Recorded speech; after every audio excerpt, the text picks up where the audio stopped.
Welcome back to Joy News Prime. To the rest of our story, tension is brewing in Adan following bloody attacks there last week over the takeover of the Adan Salt Basin by private company Electrochem Ghana Ltd. Some residents clashed with police and armed men believed to be employed by the company. The residents, who mainly mine salt, say the takeover of the Salt Basin by Electrochem Ghana Ltd. will deprive them of their livelihood. Kwame Yanka visited the area and has come through with this report. Residents of communities along the Songo Lagoon enclave have been mining salt for decades. Last year, government granted Electrochem Ghana Ltd., a subsidiary of Magdan Group, a lease to mine salt in the area.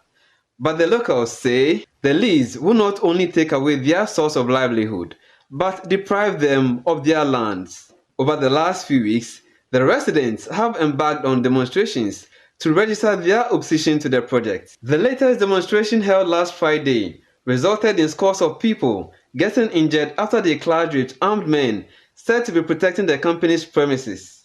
Although no life was lost, a 15-year-old Class 6 pupil was among victims of the shooting.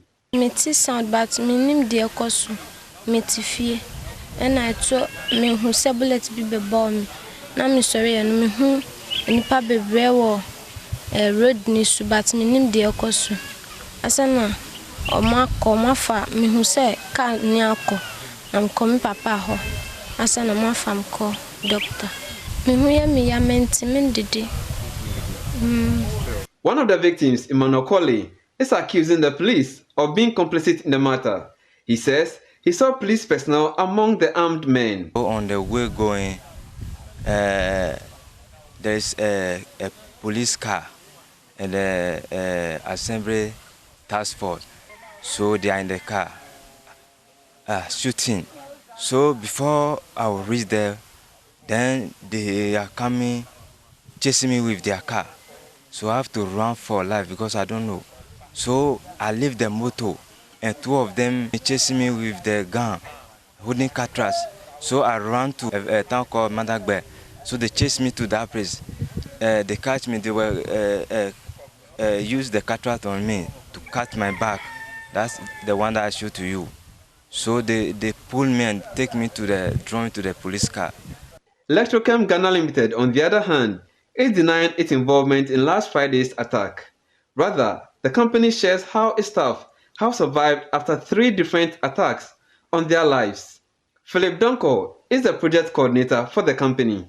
Our surveying team, they were sent to Atlantis, somewhere around the Atlantic, to go and survey and then pick their point our surveying activities. 2 men came around, asked them what they were looking for. Humbly, they told them that they were only picking points.